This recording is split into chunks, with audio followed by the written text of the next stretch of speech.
Señoras y señores, bienvenidos a Tiempos Modernos.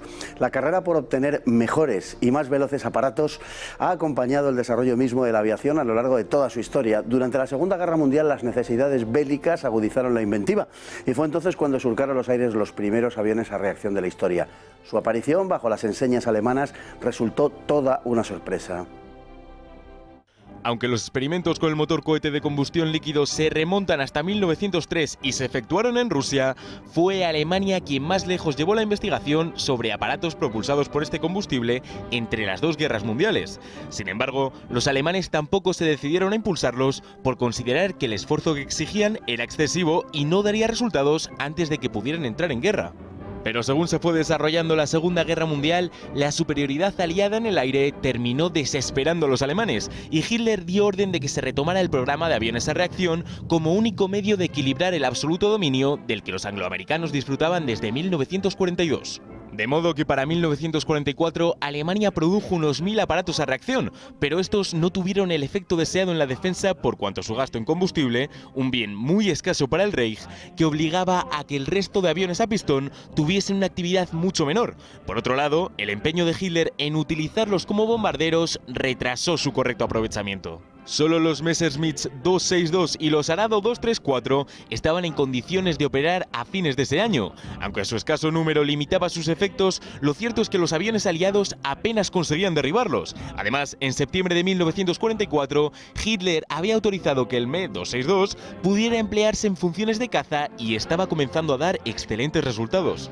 La primera unidad que se formó fue la del as de caza austriaco Walter Nowotny, que obtuvo un éxito inmediato, aunque el propio Nowotny fue derribado a los pocos días. Tras ella se formó una verdadera unidad de élite en la que se alistaron los ases de caza supervivientes de la Luftwaffe, que obtuvieron asombrosas victorias como la del 19 de marzo de 1945, cuando derribaron 24 aparatos estadounidenses a cambio de solo 2 bajas propias. De pronto, los aliados tuvieron que enfrentarse a unos aparatos que les rebasaban por todos los conceptos, felicitándose de que su número fuese tan escaso. Otro aparato fabricado por los alemanes fue el Messerschmitt 163B, Comet, que logró alcanzar la increíble velocidad de 1123 km por hora, pero cuyo gasto de combustible era inasumible para Alemania en los estadios finales de la guerra. Además, hubo que superar una gran cantidad de problemas técnicos, lo que no se consiguió sino hasta mediados de abril de 1945, cuando a la guerra le quedaban 3 semanas. En todo caso, su autonomía de vuelo de tan solo 6 minutos lo hacía enormemente vulnerable, pues agotado el combustible, tenía que obrar como un planeador. El Arado 234 fue un excelente bombardero que alcanzaba los 750 km por hora, algo sensacional para una época en la que el magnífico bombardero británico Avro Lancaster apenas llegaba a los 400 km por hora. Era además mucho más versátil que los bombarderos corrientes. Su aparición se produjo sobre los campos de batalla franceses en agosto de 1944 y luego durante la última gran ofensiva de la Wehrmacht, en las Ardenas, en diciembre de ese mismo año. Pero se produjeron muy pocas unidades y su aplicación resultaba muy problemática dada la inmensa superioridad aérea aliada y la situación estratégica de Alemania. Si el Tercer Reich hubiera contado antes con una flota aérea compuesta por estos aviones, sin duda la victoria aliada hubiese sido más difícil, aunque tampoco podemos perder de vista el inmenso poderío aéreo de que estos disponían, y el hecho de que también ellos contaban con prototipos que podrían haber desarrollado. Pues don Jorge Tejedor, sea usted muy bienvenido. Muchas gracias, Fernando. Para hablar hoy de estos comienzos de la aviación a reacción que surgieron en los estadios finales de la Segunda Guerra Mundial, que bueno, siempre se especula con estas cosas acerca de que pudieran haber cambiado el curso de la guerra, de haber llegado antes o no. Todo esto, de cualquier manera, comenzó un ya remoto y lejano día de 1903 en Rusia, donde se hicieron los primeros experimentos, aunque los experimentos, digamos, del motor, no de aviones, puesto que es el mismo año en el que comienza la aviación. Eso es. Bueno, hay que tener presente que al principio de la aviación realmente el motor que se utilizaba era un motor de pistón, de ciclo Otto, de 4 tiempos, como los motores que tenemos en los coches actuales, para mover una hélice que básicamente lo que hacía era impulsar aire. Se intenta, ya efectivamente desde el principio del siglo XX, el mismo año del primer vuelo, intentar buscar alternativas a cómo conseguir un flujo de aire adecuado para mantener en vuelo los aparatos. Y es en ese momento donde se estudian los primeros motores cohete, en este caso en Rusia, y incluso en el año 1907 consigue un científico ruso, Karabodin, diseñar y construir el primer pulsorreactor operativo del mundo, si bien luego no tiene una aplicación práctica, ¿no? Un pulsorreactor es un reactor muy primitivo, que básicamente funciona de una manera intermitente, inyectando combustible y aire de manera intermitente, y cuya única aplicación práctica, curiosamente, sería durante la Segunda Guerra Mundial en las bombas volantes V1. Claro, precisamente porque todas esas investigaciones que aparecen en los albores del siglo XX serían heredadas por Alemania. No sería Alemania la única que investigaría, también estaban los británicos, por ejemplo, que realmente lo llegaron a hacer antes que los alemanes, pero no pusieron ningún prototipo en el aire. El primero es alemán. Eso es. Durante los años 20 un poco se paraliza debido a que existen dificultades también técnicas, y en los años 30 recobra otra vez fuerza el tema de intentar construir un motor de reacción operativo. En este caso, de una manera paralela, como pasa en otras facetas de la ciencia, tanto los ingleses como los alemanes progresan adecuadamente en lo que es la investigación de los motores a reacción, y si bien es verdad que el primer reactor puro operativo que funciona es inglés, es Frank Whittle el que lo pone en funcionamiento en el año 37, no tiene una aplicación práctica. Van a ser los alemanes. Hans von Ohain es el científico alemán principal que se va a encargar de poner en funcionamiento un motor a reacción, inicialmente utilizando como combustible el hidrógeno y posteriormente cambiando ya a combustibles más convencionales. Y serían también los alemanes los primeros que querían volar un avión a reacción en agosto de 1939, un Heinkel 178, que no desarrollaron en principio porque estimaban que no iba a llegar a tiempo a la guerra, que iba a ser un esfuerzo baldío, iba a suponer un gran esfuerzo por parte de Alemania en todos los aspectos, y en definitiva para nada, puesto que no llegaría a entrar en combate según los planes que tenían los alemanes al respecto. Claro, respecto a ese segundo punto, es verdad que para los estrategas alemanes la guerra iba a ser en principio corta, una guerra de 1 o 2 años, y consideraban que con la aviación que tenían en aquel momento era más que suficiente. Hay que tener en cuenta también que ahora nos parece muy evidente que el reactor es muy superior a un avión de hélice, pero en aquella época no estaba tan claro tampoco que fuera a ser tan superior, y quedaba bastante margen de mejora a los aviones de hélice. De hecho, pues desde el año 31 hasta el 45 que termina la guerra, sufren una mejora espectacular los aviones de motor de pistón ordinario. Como decíamos antes, Hans von Ohain, que es el científico alemán que diseña el primer reactor, se alía o se acerca a Ernst Heinkel, que es el director de la casa Heinkel, que es una de las constructoras alemanas de aviación más importantes de la época, y es un poco por la pasión del propio Heinkel, por la velocidad y la innovación, que consiguen poner en vuelo efectivamente el Heinkel 178, que es el primer avión que vuela propulsado exclusivamente por un reactor. Este avión no es concebido tanto como un avión de caza o un avión de combate, sino simplemente como una bancada de pruebas, un aparato experimental que sirva para poner, digámoslo así, en funcionamiento el reactor y demostrar que es viable un avión que se mueva impulsado exclusivamente por un motor de reacción. No obstante, cuando se le presenta a los jerarcas de la Luftwaffe, ven que es un avión que tiene una evaluación inferior incluso en aquel momento a los aviones de hélice de la época, y efectivamente ven que el desarrollo va a ser muy largo y no consideran necesario invertir en él de cara a la guerra que están empezando en aquel momento. Y se encuentran además, en términos generales, todo lo que es la reacción, se encuentra con una serie de problemas técnicos que además parecen insuperables. Luego, efectivamente, serán superados casi todos, pero en 1939 parecía que había una montaña muy grande que escalar. Sí, claro. Hombre, fundamentalmente desde el punto de vista técnico se enfrentaban con 2 problemas primordiales. Por un lado estaba el problema de la metalurgia, por así decirlo, es decir, un motor de reacción está sujeto a una serie a unas temperaturas extremas en su interior. Los álabes de las turbinas sufren directamente el chorro de aire caliente de la cámara de combustión y necesita un material muy sólido, lo suficientemente sólido como para aguantar también las revoluciones a las que giran. Estamos hablando de un régimen aproximadamente entre 8 y 9.000 revoluciones por minuto y unas temperaturas muy altas. Entonces, ese es el primer problema que se encuentran de tipo metalúrgico, que lo conseguirán solventar pues, a base de innovar en nuevas aleaciones, siempre con metales estratégicos, que esto luego será un problema según avance la guerra, porque claro, esos metales estratégicos son muy escasos y no pueden ser utilizados en grandes cantidades en la fabricación de motores a reacción. Y luego hay un problema puramente técnico de lo que sería la fabricación del motor en sí. Lo que es la mecanización de la construcción de los primeros reactores, pues también se ve con serios problemas debido a la dificultad para la fabricación de los álabes de las turbinas y las diferentes etapas que forman el motor. No obstante, bueno, pues finalmente sí que van a ser capaces de solventarlo, y en ese sentido los alemanes conseguirán durante el año 44 y 45 poner en marcha una maquinaria de guerra de tales características que fabrican ya miles de motores a pesar de estar sujetos a fuertes bombardeos, y de hecho hay informes británicos de después de la guerra que estimaban que si se hubiera continuado la guerra, en el año 46 Alemania hubiera sido capaz de fabricar en torno a 100.000 motores de reacción, nada menos. Eso hubiera podido ser, no sé si definitivo, pero hubiera tenido un impacto en la guerra realmente indudable, ¿no?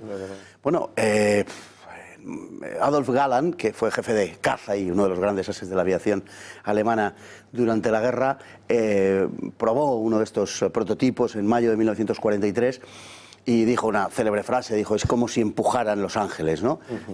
Volando, referido al vuelo en el prototipo del avión a reacción. Hay que tener en cuenta que muy poquito antes los aviones convencionales, los aviones a pistón, a hélice, alcanzaban una velocidad media de unos 350 kilómetros por hora. Algunos eran más veloces, como el Mustang, o las últimas versiones del Messerschmitt 109, pero en general esa era la velocidad, y no es decir mucho, era la velocidad con la que entraron en guerra la mayor parte de los aviones, muchos incluso con velocidades inferiores, francamente inferiores a esos 350 kilómetros por hora. Alcanzar los 900 era verdaderamente casi un milagro, ¿no? Inconcebible. Claro, claro, totalmente. O sea, se dice que incluso hay que tener en cuenta que ese vuelo que hace Galland lo hace ya en un Messerschmitt 262. Es ya el primer reactor operativo del que hablaremos posiblemente después. Sí.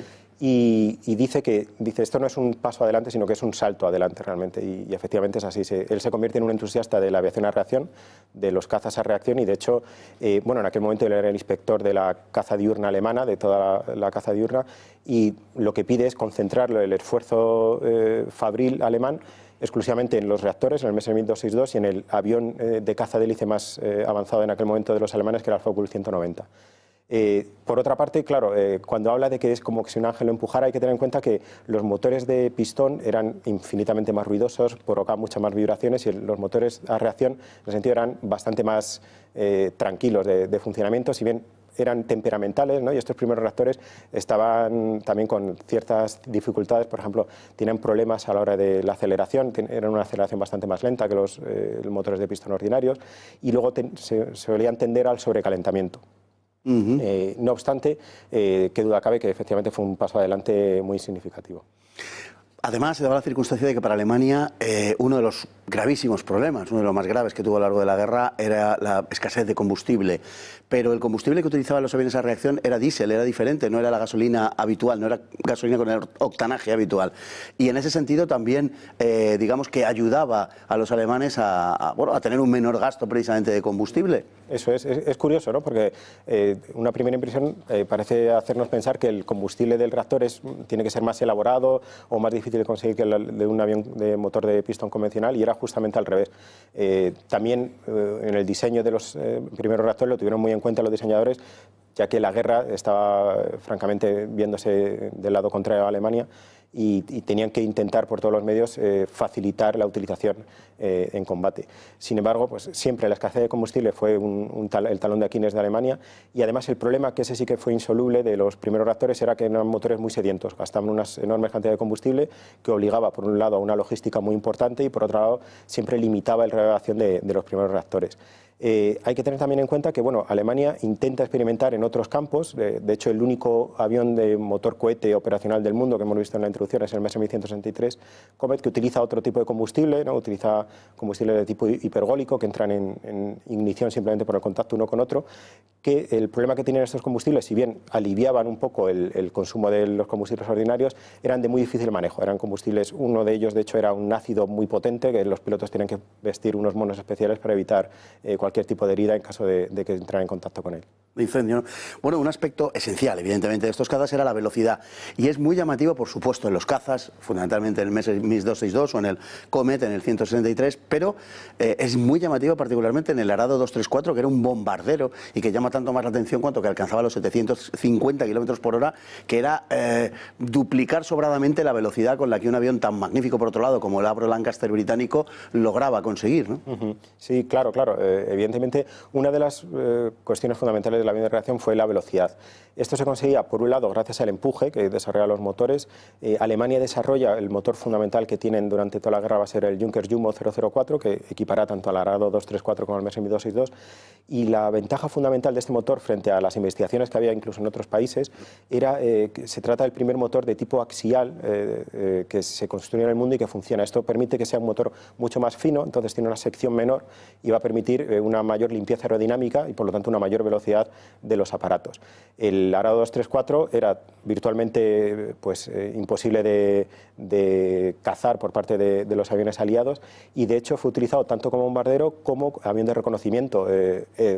Hay que tener en cuenta que en aquella época, en finales del 44, el poderío aliado sobre los aires era total y absoluto y el Arado 234 era capaz de sobrevolar el Reino Unido impunemente y obtener fotografías aéreas y volver a sus bases en Alemania sin ningún tipo de problema.